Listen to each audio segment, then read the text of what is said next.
Ok, estamos grabando. Bien, les decía que vamos a revisar dos presentaciones el día de hoy, que son teóricas y que dan un poco un vistazo de qué cosas es lo que se desarrolla en este curso. ¿Ok? Proyecto mi pantalla en este momento.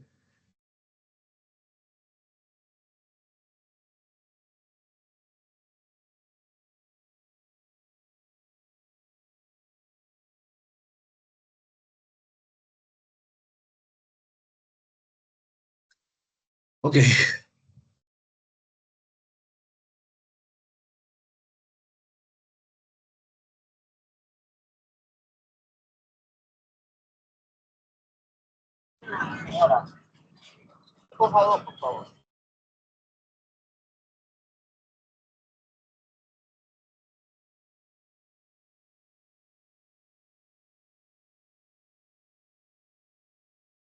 esta es la primera presentación que vamos a ver. Eh, para empezar, estas presentaciones que ustedes van a ver conmigo están basadas en un libro que vendría a ser, digamos, el libro principal del curso, que se llama Macroeconomía Dinámica, del profesor George Alogoskofis, que es un economista griego. Su libro se llama Dynamic Macroeconomics del año 2019 y las presentaciones provienen de ahí. Estas presentaciones se las voy a pasar al final, así que este, no se preocupen por copiar ni nada porque las van a tener. Eh, ok, a ver, este curso tiene macro, pero en los modelos que vamos a ver, modelo de Solow, modelo de Ramsey, y si da el tiempo vamos a ver algunos más, pero en principio vamos a concentrarnos en Solow y Ramsey, que son modelos de crecimiento económico, donde eh, la dinámica, porque incluso si llamamos economía dinámica, ¿no? La parte dinámica entra en el análisis de cómo, de ver cómo es que de un periodo a otro, las decisiones que se toman en el periodo 1 afectan al periodo 2, ya sea por parte de las familias o de las empresas. Vamos a trabajar con modelos que simplifican la realidad en el sentido de tener dentro de un marco de equilibrio general, familias y empresas en equilibrio al mismo tiempo y que interactúan entre sí. Si el tiempo nos da, llegaremos a ver incluso también cómo es que interactúa el gobierno con las familias y con las empresas. Pero esta primera sesión es introductoria, así que es para ver un poquito de qué cosa hay, ¿no? Y vamos a empezar también así de manera muy general. ¿Qué es lo que se analiza en un curso de macroeconomía como este? Eh, Algunas preguntas básicas como estas, ¿no? ¿Por qué algunos países son ricos, otros países son pobres? También, ¿qué cosa determina o de qué depende el nivel de vida y el crecimiento económico? Este curso está muy relacionado, por lo menos en el enfoque que le vamos a dar, es un curso que está muy relacionado con crecimiento económico. Si ustedes están llevando o han llevado el curso de crecimiento económico, van a encontrar cosas muy afines entre este curso y el curso de crecimiento económico. Vamos a analizar, se analiza en todo caso, mejor dicho, por qué hay recesiones, repuntes en la actividad económica, cuáles son las causas y consecuencias de la inflación. También hay una parte en la que vivimos, o sea, posiblemente ya nosotros no vivimos hasta ahí a profundidad, por lo menos, pero también hay impacto de inflación desde el punto de vista de modelos dinámicos. ¿Cuáles son los determinantes de desempleo y cuál es la posibilidad de que la política gubernamental promueva el crecimiento económico, evite recesiones y mantenga bajos inflación y desempleo? Es decir, en este curso, en los modelos que se ven en este curso, se puede también validar mucho cómo es que los planes de gobierno o las políticas económicas gubernamentales impactan. Ese señor, con este peinado tan bonito y con esa nariz tan grande, es Adam Smith, el padre de la economía. Ustedes a esas alturas, todos ustedes saben muy bien quién es. ¿Y por qué lo mencionamos? Porque vale la pena ver desde cuándo es que en economía uno se interesa en conocer la causa de la riqueza en una nación, que justamente ese es el título del libro de Adam Smith en 1776, ¿no? Que es el libro con el cual nace la economía, la riqueza de las naciones. Entonces, esto es de interés de todos hace ya 250 años, ¿no? Ya lo mencioné, este libro es el punto de partida de la economía como ciencia. Y este señor de bigotes es Keynes, quien 150 años después, aproximadamente, hace casi 100 años, 160 años después, publica su libro, el libro de Keynes, que marca no es el único evento que marca el punto de partida de la macroeconomía, pero es uno de los que lo marca. La teoría general del empleo, interés y dinero fue fundamental para marcar la macroeconomía como una rama independiente de la economía y que merecía una atención especial y aparte y diferenciada de la micro. ¿De qué habla la macro? Entonces, si cogemos un hilo conductor entre Adam Smith y John Maynard Keynes, vamos a encontrar que los principales temas han sido, son y seguirán siendo el crecimiento económico a largo plazo. Y digo seguirán siendo porque en realidad los modelos siguen apareciendo. Algunos modelos que se ven en un curso como este son del siglo XXI, o sea, del 2000 y algo. Pasa el tiempo y economistas plantean nuevos modelos sobre la base de los que ya hubo antes, ¿no? No inventan cosas de la nada. Pero entonces, el interés fue, es y seguirá siendo, entre otras cosas, crecimiento económico a largo plazo y las fluctuaciones agregadas, que son, ¿qué nos referimos con agregadas? Del consumo, de la inversión, del ahorro, del gasto de gobierno, variables económicas agregadas.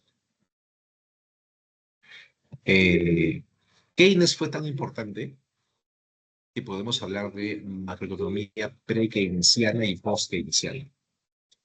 Antes de Keynes, pre-keynesiano, encontramos en autores clásicos, pero de la corriente clásica, ¿no? Este, como el mismo Adam Smith, que ya mencionamos, y sus amigos, que en realidad amigos es entre comillas, ¿no? Porque no coexistieron. Este, Thomas Malthus, David Ricardo, John Stuart Mill, por edad podrían ser nietos de Adam Smith. Entonces, no coexistieron, ¿no? Nunca, ni trabajaron juntos, ni mucho menos. Pero son todos representantes importantes de la corriente clásica de la eh, que hubo también antes de Keynes, ya mucho más cercano, pero antes, con David, bueno, que David Hume David Hume sí fue amigo de Adam Smith, y David Hume hizo política monetaria en el siglo XVIII, en 1700 y algo, estos sí eran pinkies, eh, digamos que hubo unos primeros esbozos de teoría monetaria, ¿no? Hoy la teoría monetaria es una ciencia, es una rama bastante, este, eh, es una rama bastante evolucionada, por así decirlo, ¿no? En la economía moderna. Pero aparecen otros, ¿no? Como Irving Fisher. Irving Fisher es posiblemente el primer economista para el cual vamos a revisar sus modelos o su modelo en este curso el día jueves. Está Knut Wicksell, economista sueco, del siglo XIX. Está todo en la escuela de Cambridge con Alfred Marshall, escuela austríaca con Karl Menger, que fue el primero, pero después vienen varios más, escuela austríaca. Y bueno, Estocolmo, que justamente Knut Wicksell es uno de los... Estocolmo es la capital de Suecia, ¿no? Ustedes saben eso. Wicksell era parte de esa escuela. Todos estos señores, todas estas corrientes económicas del pensamiento económico vienen antes de Keynes y hablaban de macro. También se estudió mucho la teoría del ciclo económico con Stanley Jevons, con Moore, Schumpeter, el mismo Fischer, Hayek, que era un austriaco del siglo XX, y varios más. Entonces, bastantes figuritas para el álbum, antes de Keynes, eh, simplemente para ver que estos temas, crecimiento económico, del ciclo, de la teoría monetaria, ya eran de interés, eran de amplio interés hace buen tiempo, ¿no? No es algo reciente. A ver, la corriente clásica de la economía, ¿cómo es que evaluaba o analizaba el crecimiento económico? Eh, Resumida, se trató de explicar el crecimiento económico en términos de crecimiento de la población, de la acumulación de capital y del aumento de la eficiencia en la producción. Acuérdense de esto porque cuando veamos modelos el día jueves o en las siguientes clases, vamos a encontrar estas variables en los modelos que vamos a revisar, ahí presentes, explicando el crecimiento económico. Bueno, estos factores que acabamos de ver interactúan con la Tierra, que bueno, se supone que tiene una oferta fija, eso es un detalle. Luego también tenemos, nosotros tuvimos a la teoría monetaria clásica, eh, que ya como ustedes saben estaba bastante avanzada. Bueno, no como ustedes saben, sino como ustedes ven acá. Y como hace un rato mencioné, ¿no? Desde la época de Adam Smith había un David Hume, que más que nada era un filósofo, pero también estaba muy interesado en esa economía. Llegó incluso a plantear cosas sobre teoría monetaria siendo un filósofo, tal como se ve acá. David Hume, antes de la publicación, 20 años antes, 25 años antes aproximadamente antes de la publicación del libro de Adam Smith, ya él estaba involucrado con el análisis de la teoría monetaria, publicando cosas, ¿no? Eh, Avanzó el tiempo y bueno, a esas alturas, como en el siglo XX, el siglo pasado, ya la teoría monetaria tenía un avance bastante importante, ¿no? Ustedes, resumo, hay un curso en la currícula que es teoría monetaria y se va a ver esta profundidad, ¿no? La teoría colectiva del dinero, este, la dicotomía clásica. Dicotomía quiere decir el desacuerdo que hay entre variables reales y variables nominales para analizar teoría monetaria, etcétera, etcétera. Ok, esta teoría cuantitativa del dinero, ¿qué cosa nos decía? Los aumentos en la oferta monetaria conducen, al menos eventualmente, a aumentos equiproporcionales en el nivel general de precios. Eh, Más billetes y monedas, incremento de precios. Eso nosotros lo sabemos bien, porque lo hemos sufrido, ¿no? Lo hemos padecido. He sufrido cuando en los 80s, en el gobierno de Alan García, se, se llevó a cabo una impresión grande de billetes y monedas, y eso nos llevó a una tremenda inflación, ¿no? Bueno, pero eso no lo descubrió Perú. Luego de las guerras mundiales, pasó exactamente lo mismo. Países que quedaban destruidos por las guerras mundiales, y ahí están Hungría, Grecia, la misma Alemania, al ver que no había plata, imprimían billetes y monedas, y bueno, después se acababan con una inflación increíble, difícil de imaginar. Precios que se duplicaban de un día para otro, por ejemplo. Pero tampoco empieza ahí. O sea, si alguien, por ejemplo, hablando del gobierno de Alan García en los 80, quiere decir, bueno, es que no se sabía, no había forma de saber que imprimir billetes y monedas iba a generar inflación, error, mentira. Hace 500 años, los españoles, cuando llegaron acá a conquistar Sudamérica, y encontraron mucho oro y mucha plata, y se llevaron todo lo que encontraron y todo lo que pudieron, se lo llevaron a España, generaron tremenda inflación en España, porque las monedas en aquel entonces eran de oro y de plata.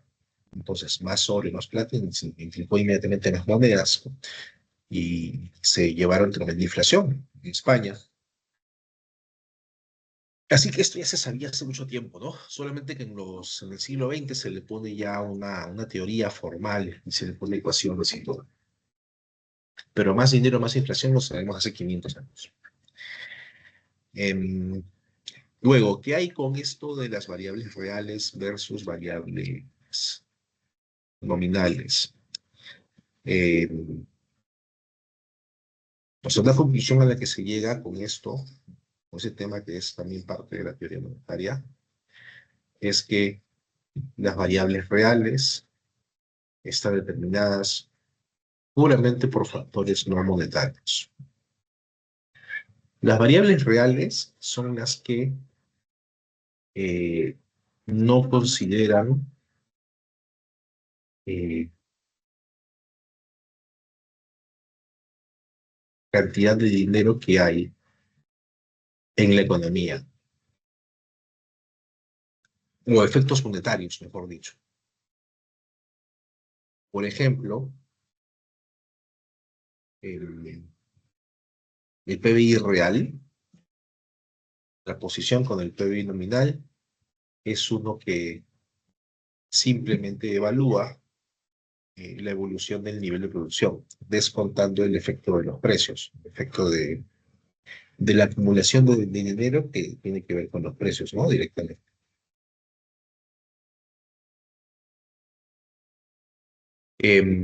Mientras que, por ejemplo, la tasa de interés real en contraposición o en comparación con la tasa de interés nominal también es lo mismo. Cuando tú pasas por la calle o ves una publicidad de un banco y ves tasa de interés 5%, esa es tasa de interés nominal. La tasa de interés real es eso menos la tasa de inflación, que es una variable monetaria. Entonces, las variables reales son las que se calculan sin tomar en cuenta las variables monetarias. Y estas son, como lógicamente, tienen que ser determinadas puramente por factores no monetarios. Luego tenemos acá también algo sobre teorías monetarias y ciclo económico. ¿Qué es lo que dicen? ¿Qué es lo que dicen? Dicen que estas teorías monetarias del ciclo económico voy a leer y les comentamos, atribuyeron el ciclo económico a los efectos reales a corto plazo de los factores monetarios que interactúan con el ajuste gradual de salarios y precios, con las dimensiones temporales de la tasa de interés de su valor de clima. A ver, ¿qué ocurre con los salarios? Esto es una corriente clásica. ¿Qué ocurre con los salarios? En el corto plazo, en el corto plazo ocurre lo siguiente. Eh, los salarios son rígidos. O sea, si a ti te contratan hoy con un sueldo de 5.000 soles, en el corto plazo, pues durante los siguientes meses, durante un año, de repente ese sueldo no va a subir. Entonces, cuando hay eh, alteraciones en los niveles de precios, y cuando digo precios me refiero a todos los precios de economías, los precios en los mercados reales, en los mercados también, en los mercados laborales, laborales no, perdón, bueno, en los mercados reales, en los mercados de bienes y en los mercados de bienes y de bienes y servicios, y también en los mercados de factores. Si tú eres un empresario, si tú fabricas algo y empiezas a experimentar un incremento de precios, en el corto plazo eso te va a convenir, porque en el corto plazo los salarios que le pagan a los trabajadores están fijos y te conviene producir más, ¿no? Ese es un efecto de corto plazo, por ejemplo. Entonces, ¿qué ocurre? Si hay un incremento en en la masa monetaria que va a generar una inflación, eso puede generar también un incremento en el nivel de producción en el corto plazo. Porque los empresarios, las empresas van a querer producir más, porque los sueldos están fijos. A ti te conviene producir más porque tienes sueldos fijos, costos fijos, ¿no? Costos laborales fijos. Pero en el largo plazo, tus trabajadores te van a decir que les subas el sueldo, porque han subido los precios. Y lo vas a tener que hacer, porque eso es lógico, es normal. Entonces, en el largo plazo no hay ningún incentivo para producir más con un incremento de precios, solamente en el corto plazo. Entonces, la teoría del efecto de la política monetaria tiene efectos reales solamente en el corto plazo. No produces más en el corto plazo, en el largo plazo todo se regula y eventualmente podría ser muy malo, ¿no? Tener ahí un efecto de tener ahí inflación o incremento de masa monetaria. Ok, también tenemos, por ejemplo, teorías pre-keynesianas del ciclo económico. O sea, cuando hablamos de ciclo económico, eso tiene que estar claro. Cuando hablamos del ciclo económico, hablamos de un PBI que se comporta de esta manera, ¿no? Que hay ciclos, ¿no? El PBI sube y baja, sube y baja. Bueno, también hay teorías, hay otras teorías también para el crecimiento económico, aparte de las monetarias, eh, que habían intentado explicar, como dice acá, estas fluctuaciones agregadas, estos ciclos, en términos de exceso de inversión, eh, rezagos en el consumo o subconsumo, exceso de endeudamiento, psicología. Si psicología tiene que ver con las crisis económicas, ¿no? Pánico financiero y cosas así. Ciclos agrícolas, etcétera, etcétera. Todo esto es macro. O sea, todos estos eventos, eh, eh, estas causas del ciclo económico son causas que te llevan a la macro. Ese señor, Sebastián, ya, ese señor que ustedes ven acá, que se llama Ragnar Frisch, habíamos dicho hace un rato que Keynes fue quien le dio el nacimiento de la macro con su libro, ¿no? Pero eh, tenemos acá a uno importante, Ragnar Frisch, que fue, o sea, y todos ustedes tienen y nunca más se borren este nombre de la cabeza. Fue el primer premio Nobel en economía de la historia.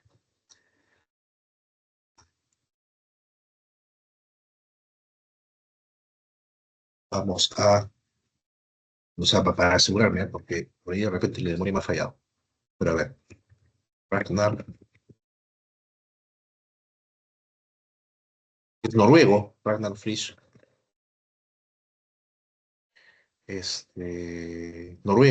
noruego, y acá está, sí, sí está bien lo que dije. El primer premio Nobel de economía, junto a Jan Tinbergen, eh, en el año 59, si mal no recuerdo. Vamos a verificar el año. Año 59, año 61. A ver.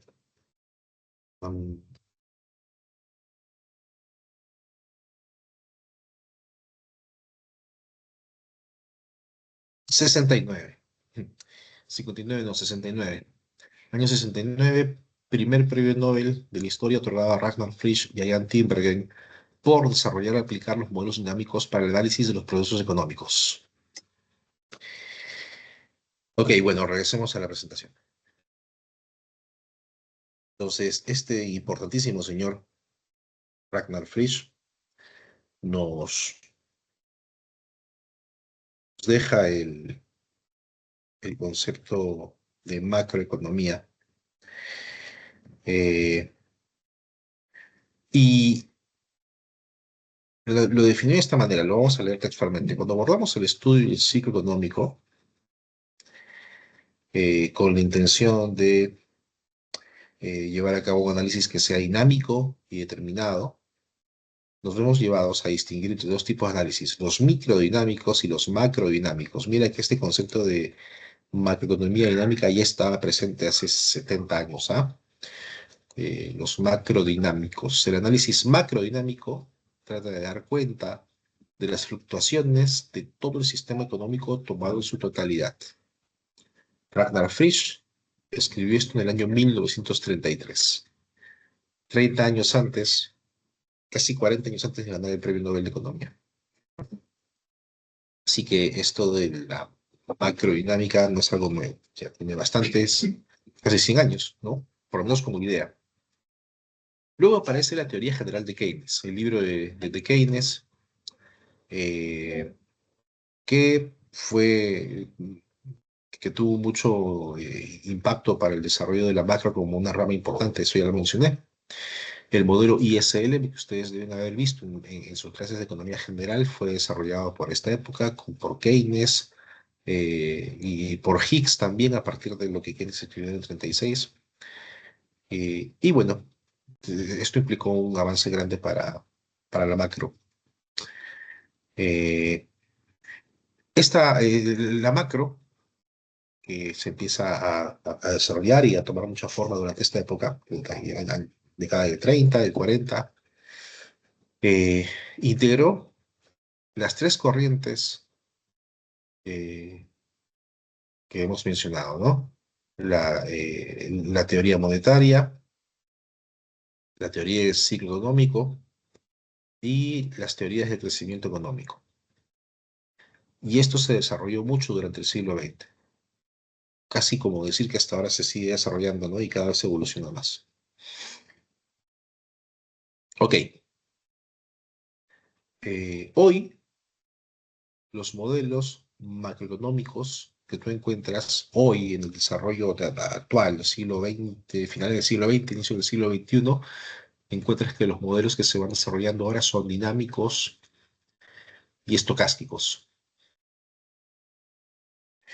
Ok, ¿qué es eso?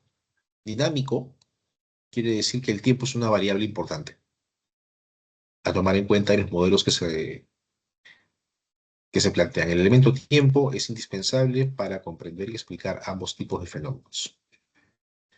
¿Y qué cosas estocásticos? Ustedes han llevado una clase de estadística, entonces este término no lo he escuchado antes.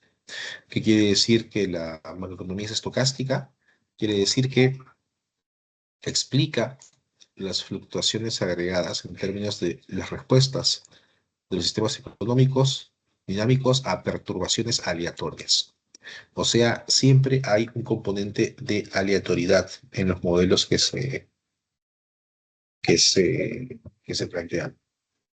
Aquí la econometría entra mucho, ¿no? Porque justamente ahí es es donde se evalúan, se modelan los errores y se encuentra si es que hay correlación de errores, si hay un patrón para los errores en los muestreos, y eso es pura estadística, pura econometría. Y también está muy vinculada aquí en la macrodinámica de estos temas, ¿no? No vamos a ver nada de eso en el curso, pero está vinculado. Entonces, este enfoque estocástico y dinámico es Dynamic Stochastic.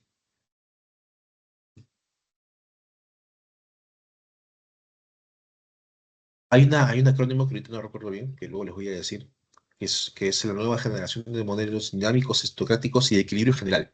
Ah, ya. Dynamic ya sé, ya sé. Dynamic Stochastic General Equilibrium. Ya. Si tú googleas esto, modelos DSGE, que es de Dynamic Stochastic General Equilibrium, son los modelos más modernos que hay de análisis macrodinámico, de macroeconomía en general hoy. Los modelos que hoy se plantean, bueno, no hoy, desde hace ya unos 30 años, 20 años, son estos, estocásticos, dinámicos y de equilibrio general. De equilibrio general, hace rato les hablé, ¿no? Hablamos de equilibrar al mismo tiempo el mercado de bienes de bienes y servicios, el mercado de factores, el mercado laboral, incluso el mercado de fondos prestables, con ahorro, inversión, equilibrio general, dinámico estocástico. Esos son los modelos que hoy en día se están utilizando y para desarrollar modelos y evaluar modelos, ese tipo de modelos se requieren paquetes estadísticos, ¿no? Pero tampoco hacemos eso en este curso, pero sin embargo, sí es importante saberlo, mencionarlo. Entonces, este enfoque estocástico, dinámico de estos modelos No es que de un momento a otro en los 80 se apretaron un botón y se empezó a trabajar así, ¿no? Porque esto en los 80 se desarrolla mucho. Viene de antes, de los 30, o sea, 50 años antes de los 80, que es cuando se empieza a desarrollar mucho. Aparecen matemáticos, economistas matemáticos, estadísticos, como les digo. Acá hay mucha estadística, econometría. Frisch, Slatsky y otros, ¿no?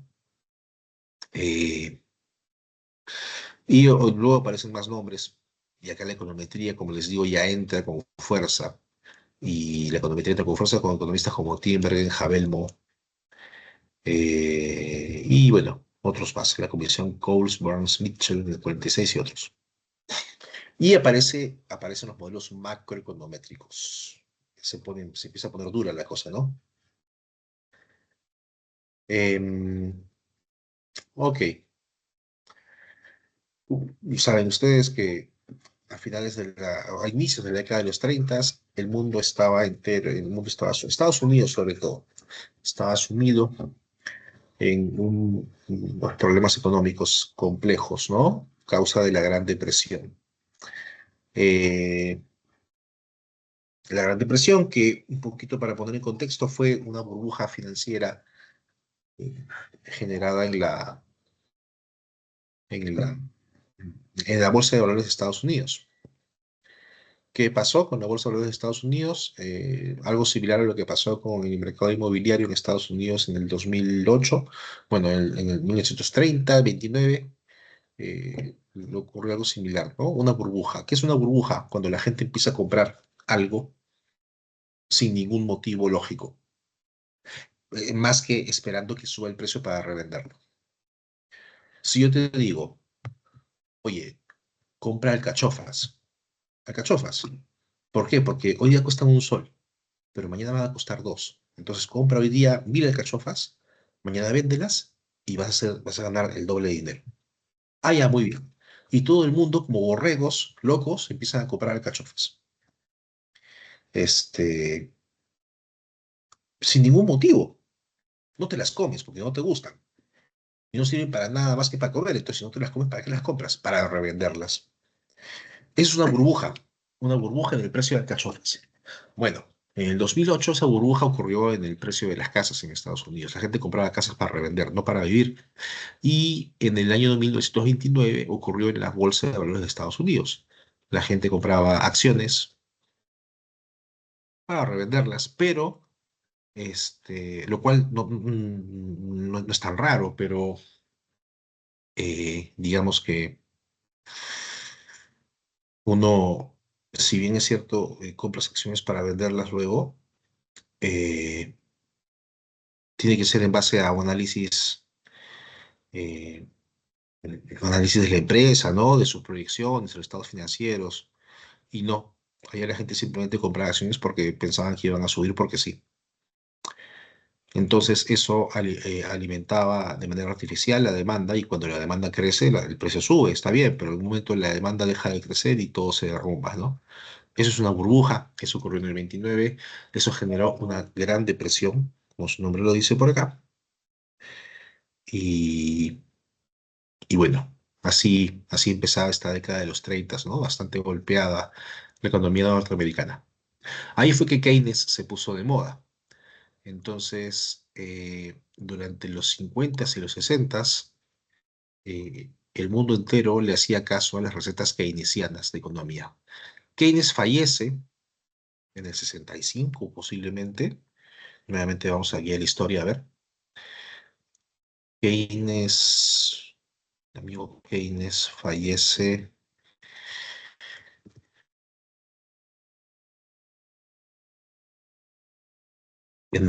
no, mira, en el 46 fallece.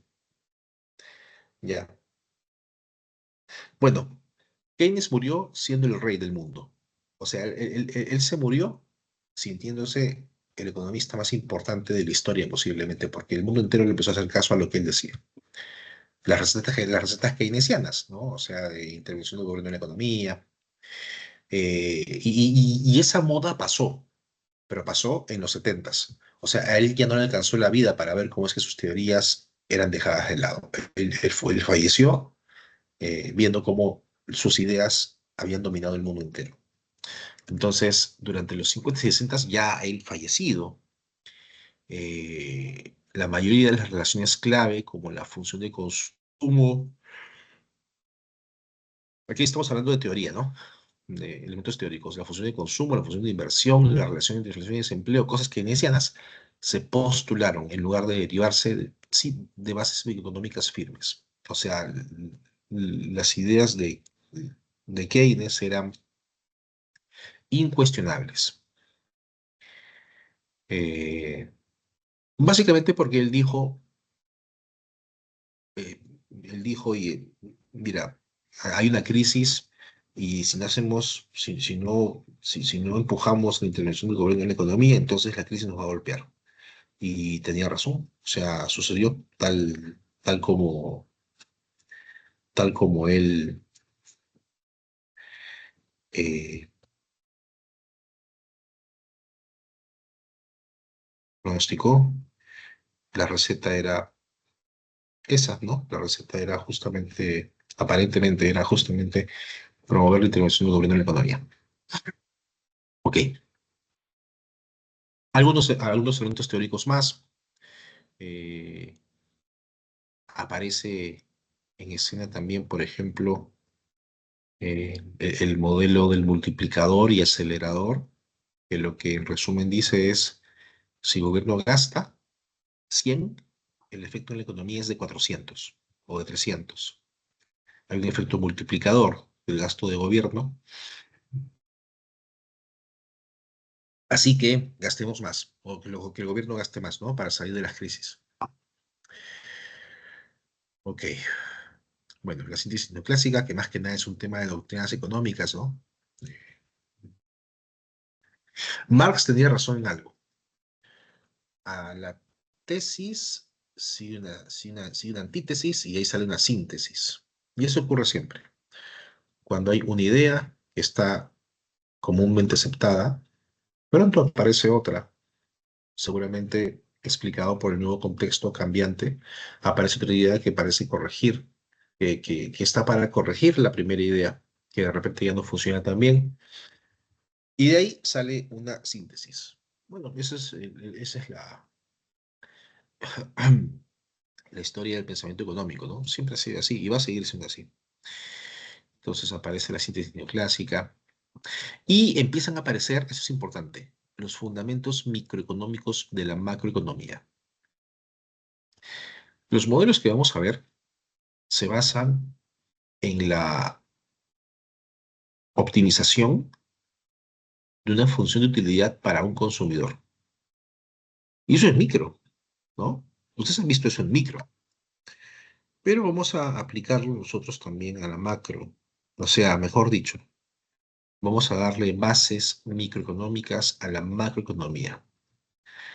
Eso es lo que hoy se llama modelos macroeconómicos microfundamentados, o sea, fundamentados en teoría microeconómica. Esa también es una característica de los modelos macroeconómicos modernos. Entonces, esto también le trajo mucha más matemática a la macro. Los modelos micro tienen mucha matemática, entonces ahí también hay una fuerte dosis de, de micro y de macro.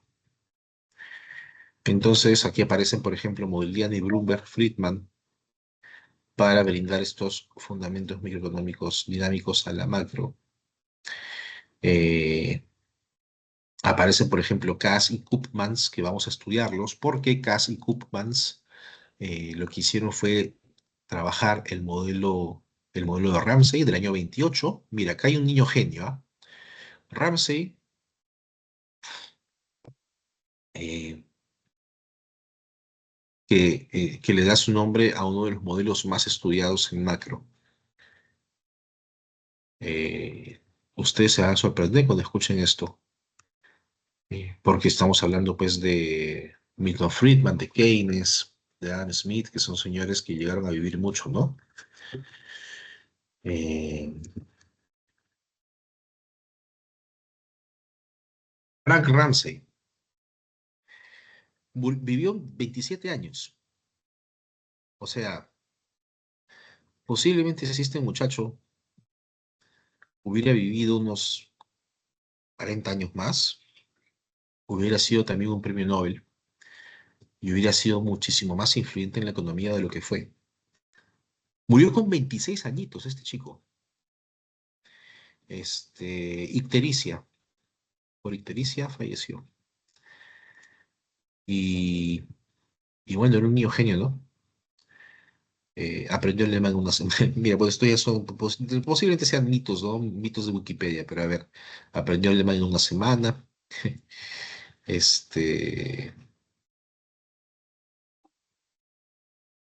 bueno, pero cosas que sí son ciertas y que son comprobadas porque hasta el día de hoy las estudiamos, es que, por ejemplo, aportó un modelo, el modelo de Ramsey, muy potente para explicar cómo es que las familias, en su búsqueda de una optimización de una función de utilidad intertemporal, ayudan a determinar en su interacción con las empresas una tasa de interés y una tasa de salario de equilibrio en la economía. Eso vamos a estudiar nosotros. El modelo de Ramsey del año 28 fue luego potenciado por Cass y Koopmans en el año 65. O sea, casi 30 años después. Posiblemente si Ramsey hubiera vivido, de repente trabajaba con ellos dos, seguramente eran contemporáneos, no lo sé, seguramente sí. Pero estos señores ya bastante más maduros trabajaron el modelo de Ramsey 30 años después. Ya no estaba Ramsey ahí, ¿no? Y nos dejaron el modelo que hoy día se llama el modelo, o se le llama bien modelo de Ramsey, o si no, modelo de Ramsey Cass Koopmans, también se le llama así, ¿no? Porque trabajaron ellos. Ese modelo lo vamos a ver, luego de ver el modelo de Solow. Eh, si nos da el tiempo, ya se pone exigente esto, pero si nos da el tiempo, vamos a ver incluso el modelo de Diamond, que tiene que ver con generaciones traslapadas, generaciones superpuestas. Overlapping Generations, se llama en inglés, que presenta también un modelo intertemporal, donde en un periodo de tiempo hay una generación joven que trabaja y una generación vieja que se jubiló. Y en el siguiente periodo los viejos murieron y los jóvenes ahora son viejos y ahora hay nuevos jóvenes. Y en el siguiente periodo los nuevos jóvenes ahora son viejos, los viejos se murieron y ahora hay nuevos jóvenes, ¿no? Entonces hay generaciones que se traslapan en cada momento. En la vida real eso tiene mucha relevancia, porque en la vida real, por ejemplo, para analizar un sistema de pensiones, la cosa funciona así. Hay jóvenes que sustentan el, el ahorro, perdón, el ahorro, no, que sustentan las pensiones de los viejos con su trabajo, ¿no? Eso funciona así en cualquier pensión, en cualquier sistema de pensiones pública. Las AFPs van por otro camino, ¿no? O sea, con un FP tú aportas a tu fondo, a tu propio fondo, pero en un sistema público de pensiones es exactamente así. Los jóvenes financian o sustentan o cubren la,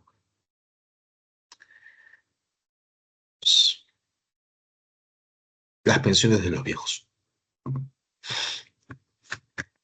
¿Ok? Empezamos a hablar, empezamos a hablar y vamos a nosotros también trabajar entonces con modelos, el modelo de Ramsey y el modelo de Solow, se basan en la idea de un hogar representativo, ¿no? De una familia que aporta trabajadores a las empresas y es una familia representativa. Eh, y esto no es característico únicamente del modelo de Diamond, sino de todos los modelos que vamos a ver. Hogares representativos. Bueno, más nombres. Aquí ya esto vamos a pasarlo un poco más rápido porque aquí no vamos a llegar.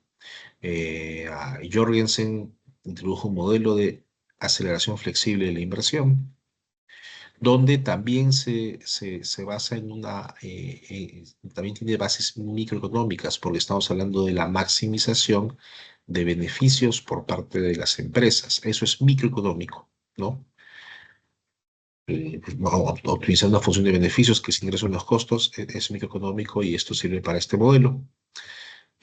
También aparecen Baumol, Tobin, Friedman, Patinkin y Samuelson, con otros modelos que tienen que ver con ya aspectos monetarios.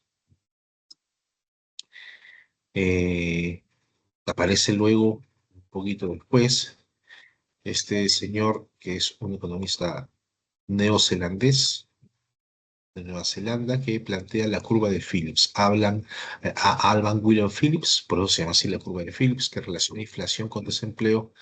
También es otro de los avances que hay en la macro, pero con fundamentos microeconómicos.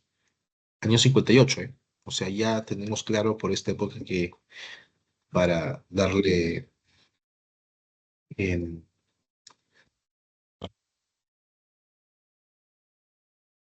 estamos teoría microeconómica. Esto es un poquito más de explicación sobre la curva de Phillips. Eh,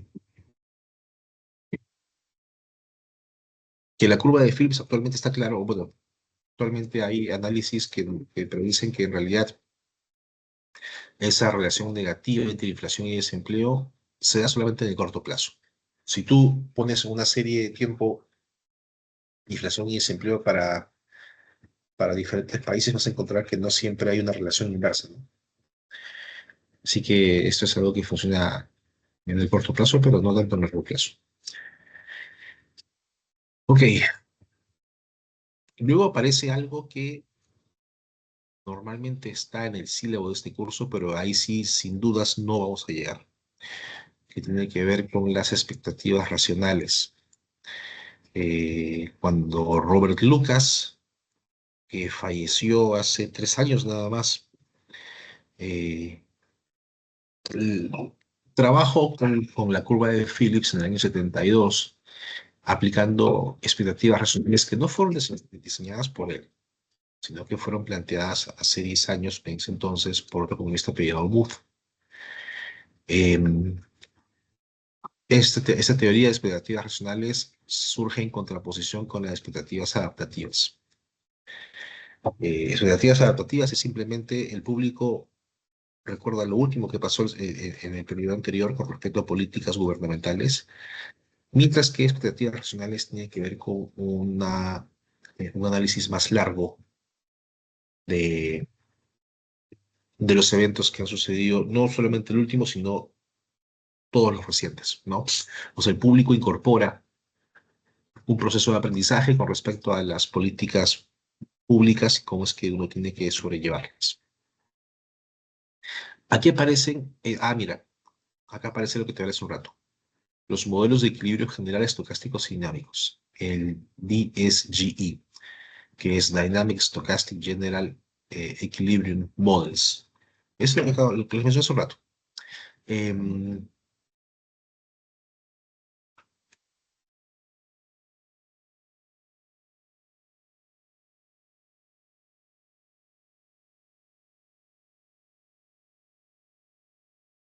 Creo que por un rato me desconecté. ¿Se me escucha en este momento? Solamente para verificar. Sí, profesor. Se Sí, le Ya, escucha. ya, profesor. ya, ok. Bueno, entonces estamos con los 10, con los DSG, equilibrio general estocástico dinámico. Y como les digo, esto es en los 80, ¿ah? El primer modelo DSGE es el modelo de Kitlan y Prescott desde el año 82. Lamentablemente hasta ahí no vamos a llegar. O de repente en la última clase leemos algo de eso, pero o sea, este fue el primer modelo reconocido como modelo de equilibrio general estocástico dinámico año 82. O sea, ya hace poquito nomás, ¿no? 82 es que al final del siglo XX, o sea, ya casi todo nomás, como se diría. Entonces, esto ya forma parte de lo que se llama la nueva economía clásica o la teoría del ciclo económico real. Son temas ya muy modernos. Mm, Ahora, también aparecieron, así como hay nueva macroeconomía clásica, también hay nueva macroeconomía neo-keynesiana, ¿no? O sea, que son los modelos que tienen más énfasis en intervención del gobierno en la economía y la utilidad de la política fiscal, ¿no? O gasto de gobierno e impuestos para corregir shocks económicos.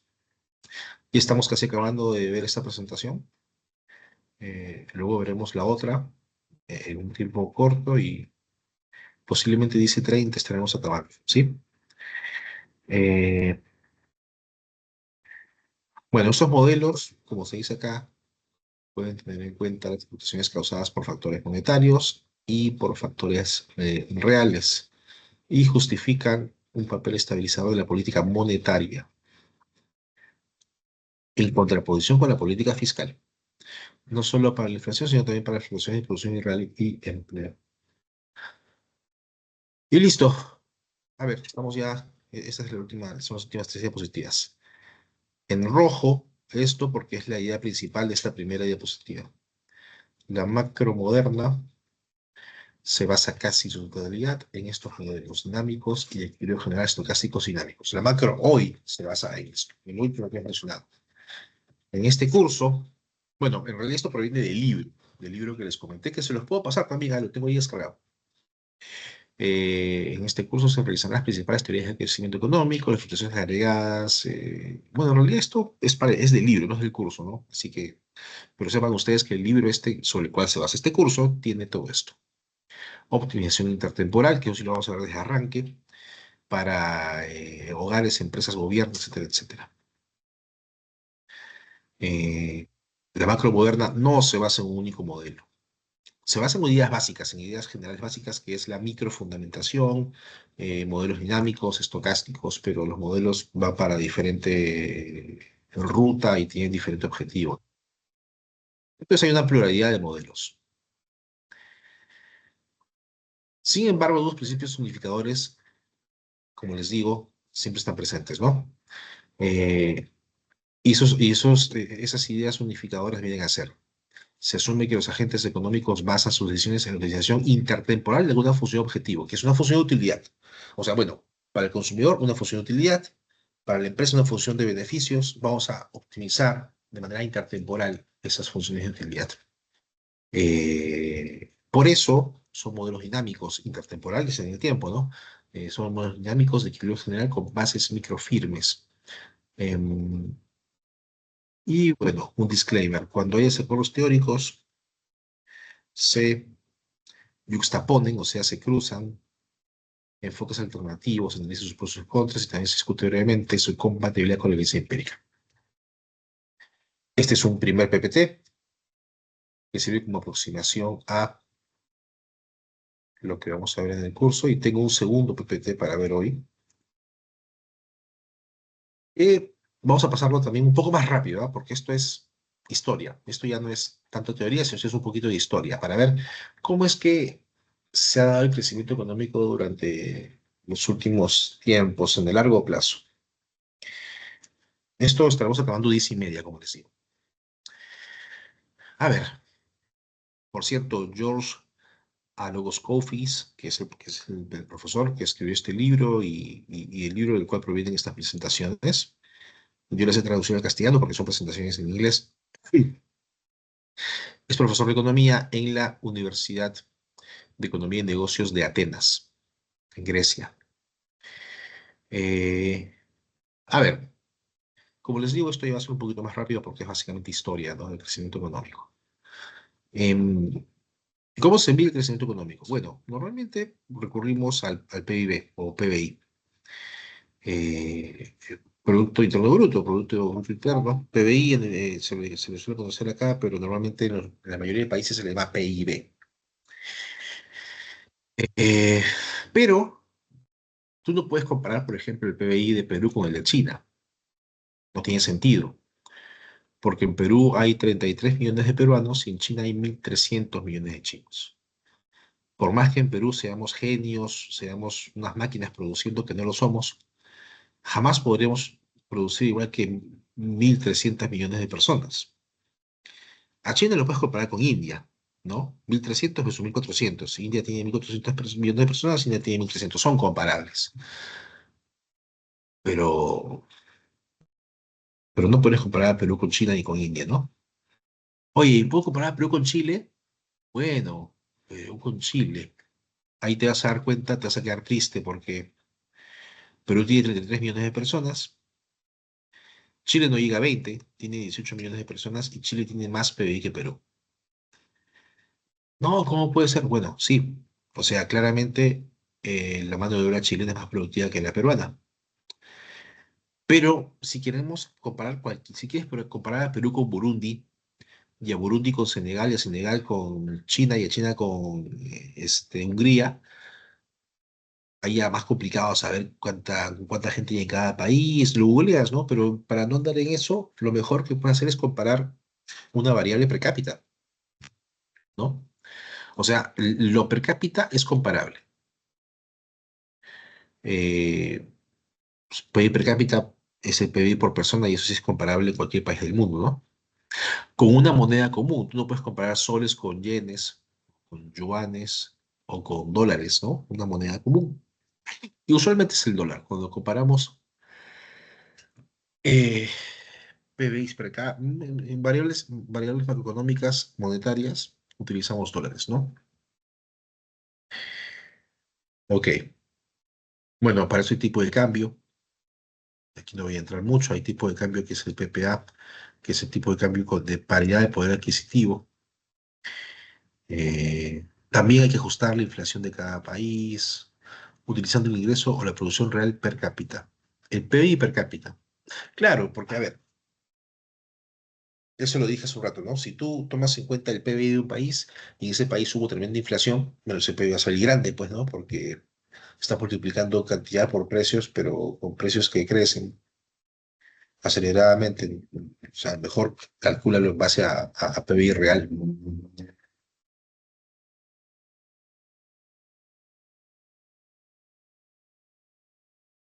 Esto lo voy a pasar rápido. Nos presentan algunas bases de datos, o sea, la menciono para que sepan qué hay, ¿no?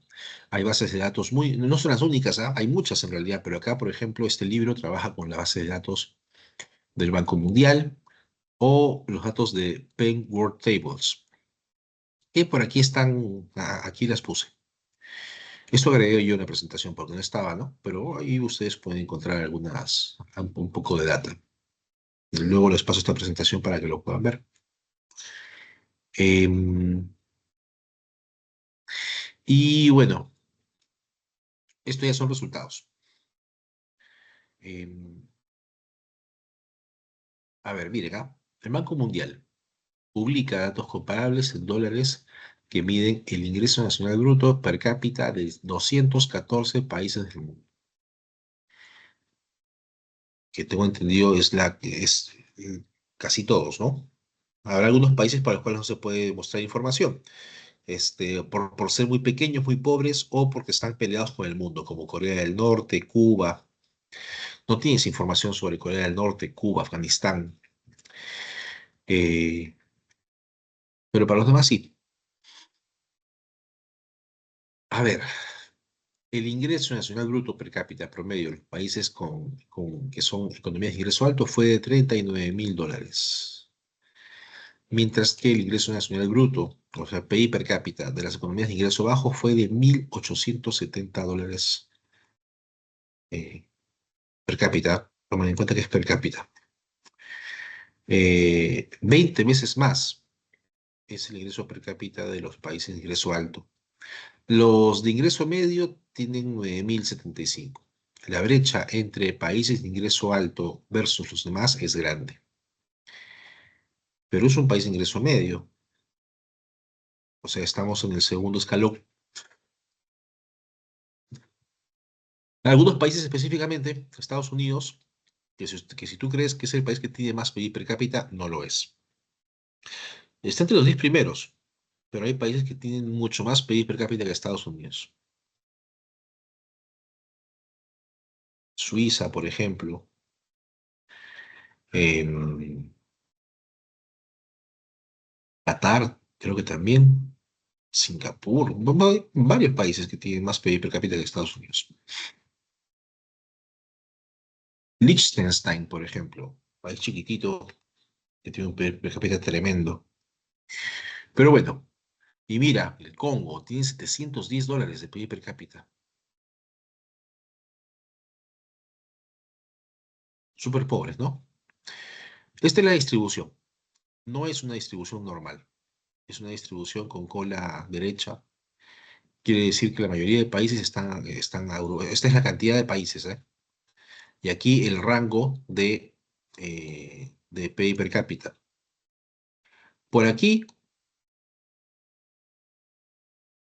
están los países más ricos. Estados Unidos está acá. Como te digo, hay unos 6, 7 países que tienen más PIB per cápita que Estados Unidos. Perú, dice que está por la... no sé si está aquí, Perú, o está acá. En el 2012, en el 2012 posiblemente esté acá. Posiblemente estemos acá. Pero bueno, y estos son los países súper pobres, ¿no? El Congo está ahí metido entre ellos. Eh, ya mira, estos países tienen más PIB per cápita que Estados Unidos. Qatar, Macao, Singapur, Bermudas y Noruega. Y algunos de los que están por aquí también. Emiratos Árabes Unidos, Luxemburgo, Suiza, Arabia Saudita, Omán, Estados Unidos, Hong Kong. Falta Liechtenstein por acá, pero bueno, ya, no importa. Eh,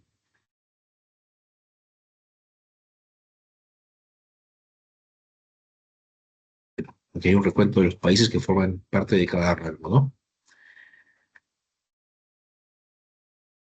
Un poquito de historia, perspectiva histórica, antes de 1820, data muy difícil de conseguir, ¿no? Claro, o sea, nadie guardaba datos, es más, poca gente calculaba datos de PBI, crecimiento, tan antiguos. Esto voy a avanzar un poco más. Miren, esto sí creo que me parece, esto sí creo que, acá sí, regreso porque quiero mostrar algo que sí es interesante. Em, Miren, hay unas estadísticas, unas estimaciones, unos cuadros que sugieren que la tasa media de crecimiento del PBI real mundial de 1500 a 1700, o sea, en la época de las conquistas y esto, fue solo del 0,04% anual. Luego, de 1700 a 1820 fue del 0,07 anual. O sea, sigue siendo minúsculo, pero en realidad creció un montón. Casi, casi que se duplicó. Incluso en Europa Occidental, época de conquistas, ¿no? De 1500 a 1820, donde los países europeos tenían colonias por todo el mundo y por lo tanto hubo gran prosperidad económica. La tasa media de crecimiento del PIB per cápita no superó el 0,14% anual. O sea, tasas bajas.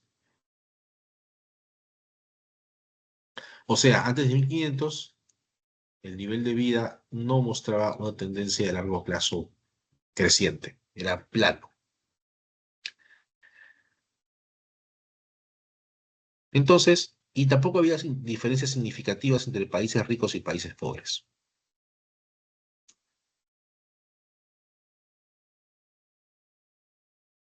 Em, por ejemplo, mira, acá se menciona claramente, no hubo diferencias significativas en los niveles de vida entre Roma en el siglo I después de Cristo, los califatos árabes en el siglo X después de Cristo, China en el siglo XI o la India en el siglo XVII o Europa en el siglo XVIII. ¿Difícil de creer? O sea, evidentemente son épocas distintas, ¿no? O sea, la Roma del siglo I y Europa en el siglo XVIII hay 1700 años de diferencia, claramente hay diferencias en la forma de vivir, pero la calidad de vida era más o menos estable, hasta que en el siglo XVIII revienta lo que se llama revolución industrial. A partir de ese momento, la calidad de vida del mundo entero empezó a evolucionar a una velocidad brutal.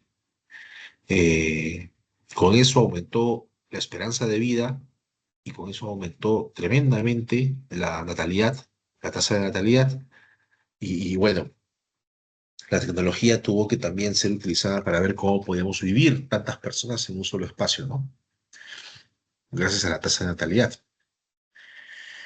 En el siglo XV, antes del gran auge económico de Europa, China, el Imperio Otomano, los incas y los aztecas parecen haber tenido un nivel más alto que Europa occidental. Difícil de creer, ¿no? Pero hay una lógica detrás, em,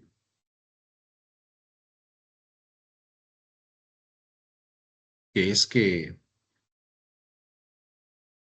las necesidades del ser humano en aquel entonces eran muy diferentes a las de hoy. Si tenías alimento, vestimenta y casa, tenías todo, ¿no?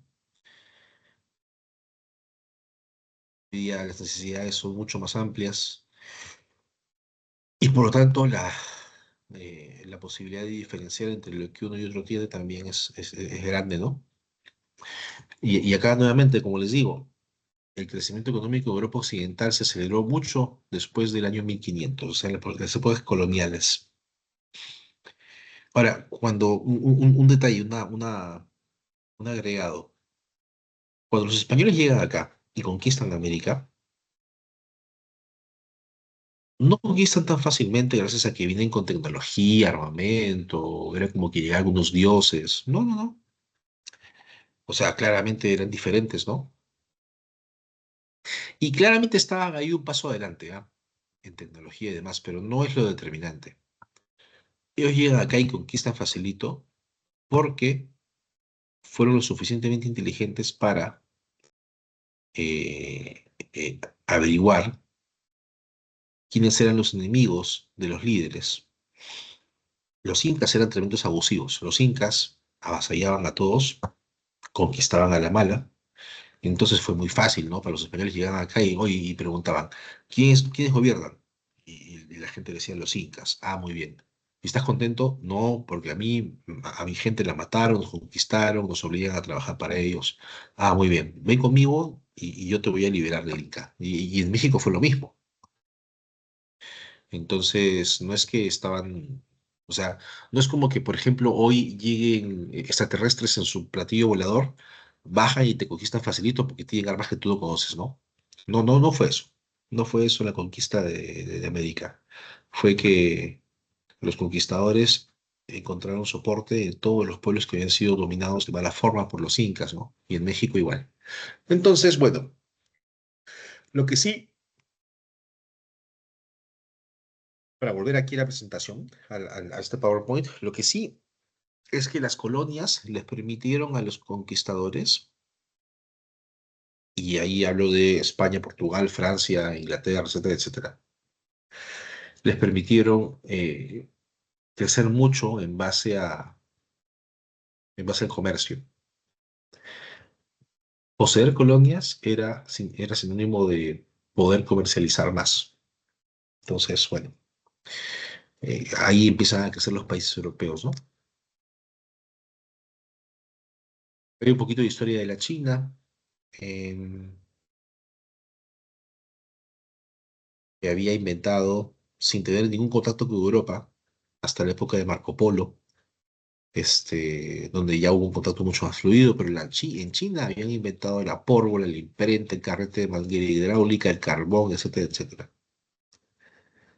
Em, la brújula, y además China ya había llegado hasta África a principios del siglo XV.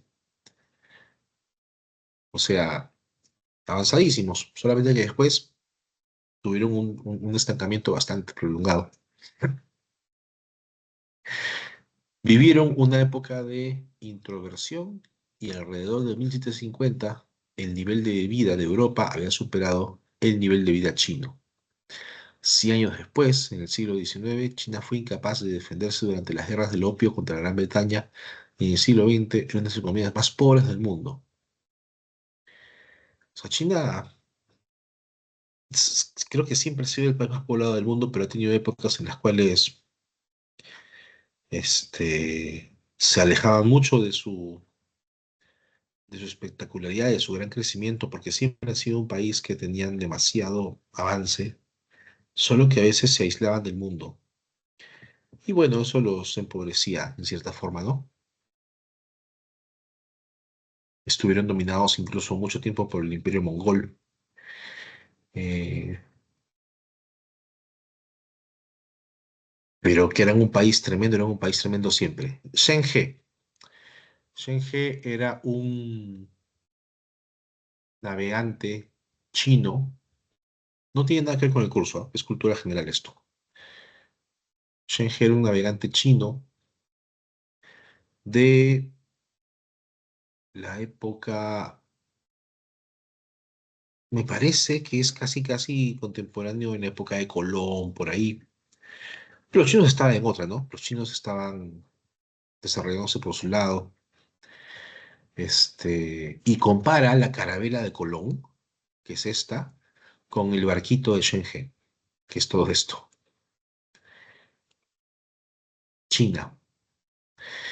Y acá ahí te pongo una historia de Shen He si la quieres leer, si la quieres leer.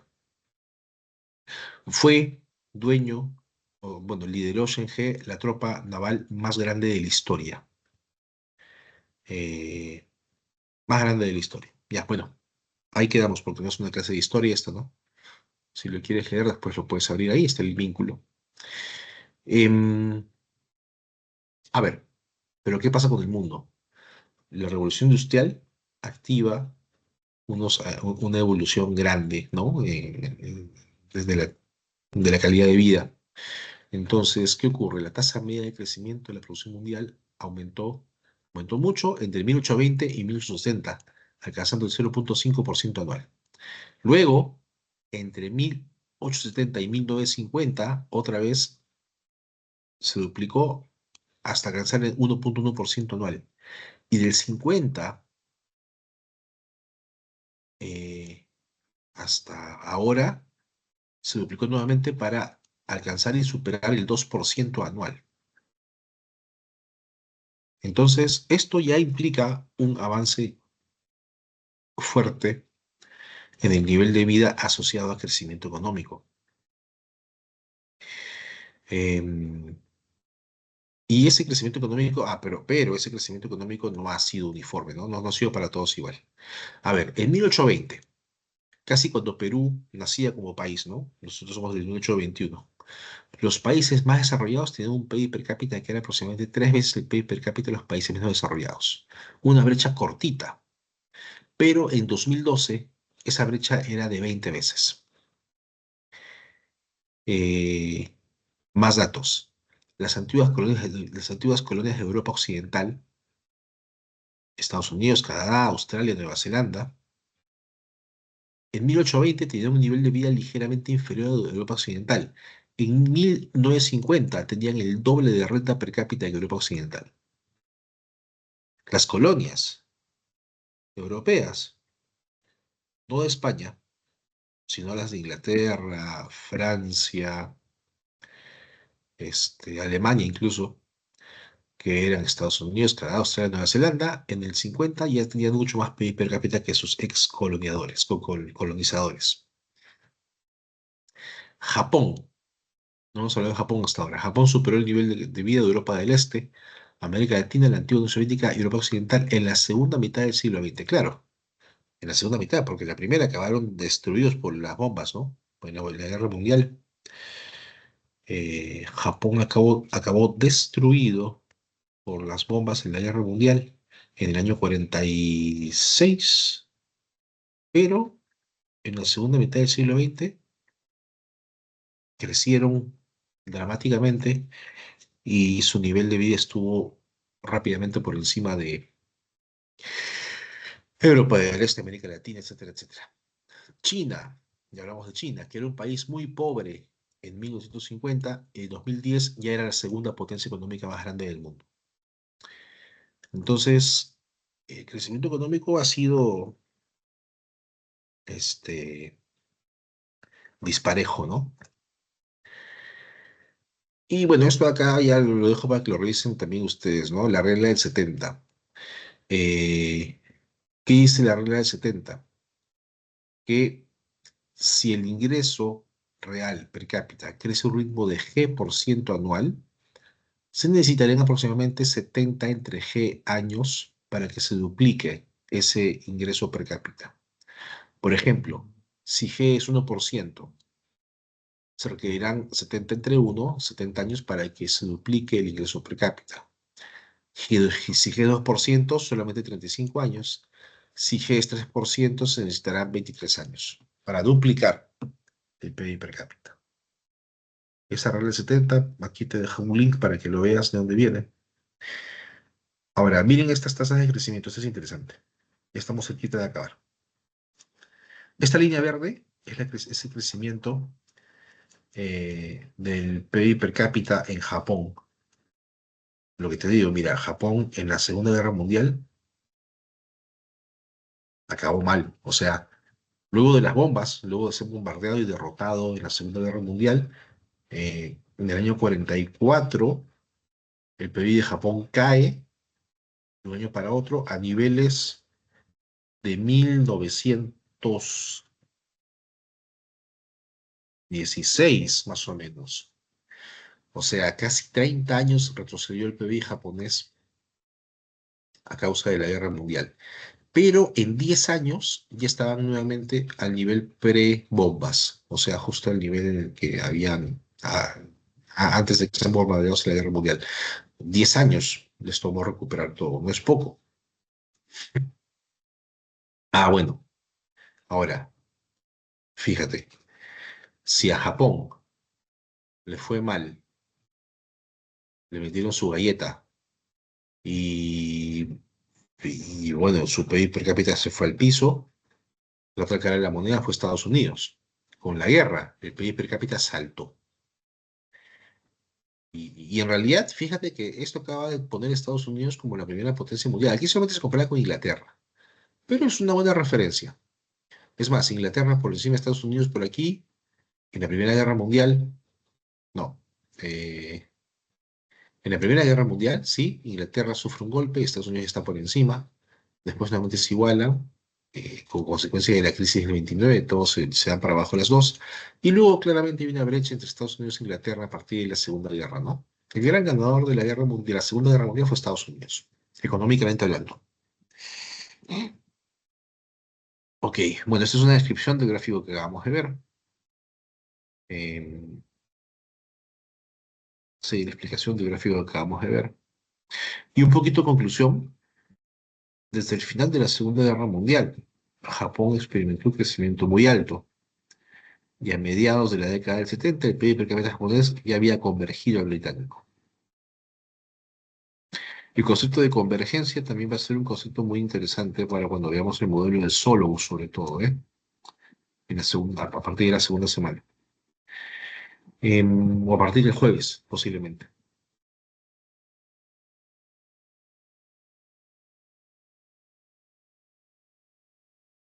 Este es el PIB per cápita para Inglaterra en azul, Francia en rojo, Alemania en amarillo, Italia en verde. Estos cuatro, junto con España, son las 5 economías más grandes de Europa. Pero bueno, España no está acá no sé por qué, pero no está acá. Pero son 5 en realidad, junto con España, los países más grandes de Europa. Y fíjate lo dispersos que estaban en el siglo XIX. No, bueno, en todo caso, Inglaterra muy por encima de los demás, ¿no? Muy, muy por encima de los demás. Eh, Después venían juntos Alemania con Francia, que se han movido juntos casi siempre, ¿no? E Italia un poquito más abajo. Esto es la Segunda Guerra, donde Alemania acaba muy mal, Italia también, Francia también, pero por daños materiales, ¿no? La guerra se desempeñó también en Francia, mientras que Inglaterra tuvo un subidón, claro, porque la guerra no se desarrolló mucho en Inglaterra, ¿no? La cosa es que actualmente ya casi los tres países están juntitos ahí arriba. Esta es la explicación al dibujo, lo voy a pasar pronto.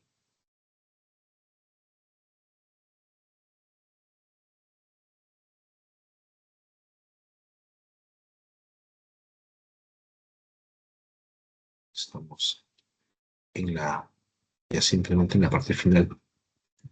Algunas conclusiones. Algunas conclusiones, a ver, miren acá.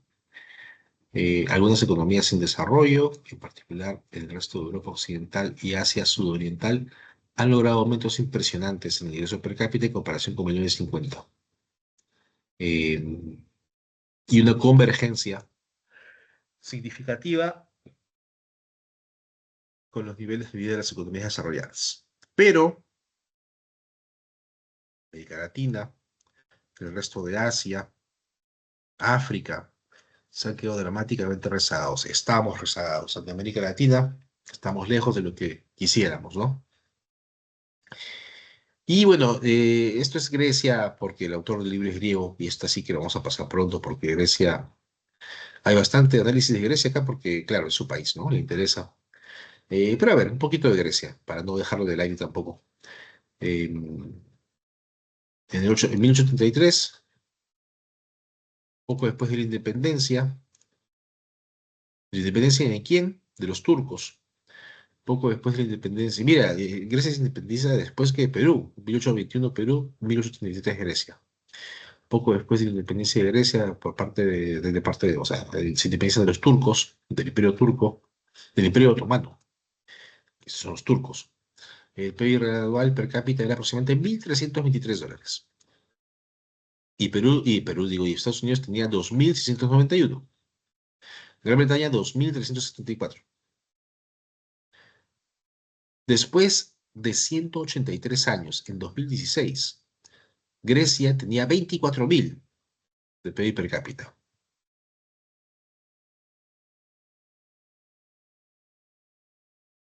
Am, Mientras que Estados Unidos había aumentado a 53.000 y Gran Bretaña había aumentado a 39.000. Pero, porcentualmente hablando, el PBI de Grecia de 2016 per cápita había caído en términos porcentuales respecto al de Estados Unidos, pero había aumentado con respecto al de Inglaterra. ¿Qué quiere decir eso? Estados Unidos se despuntó. Estados Unidos se despuntó por encima de todos, ¿no? Mm. Y bueno, siempre hay fluctuaciones, ¿no? El PBI de Grecia estuvo en el piso durante la guerra de los Balcanes y durante la Primera Guerra Mundial, también mucho durante la Segunda Guerra Mundial. Grecia sufrió muchísimo en la Segunda Guerra Mundial, ¿eh? Y también cayó fuerte durante la gran recesión del 2010 al 2016. Esto es reciente, ¿ah? 2016. Grecia la ha pasado muy mal recientemente económicamente hablando porque en términos de política fiscal, hicieron todo mal. Altamente endeudado, ¿no? Bueno, o sea, es un país súper, súper endeudado. Em,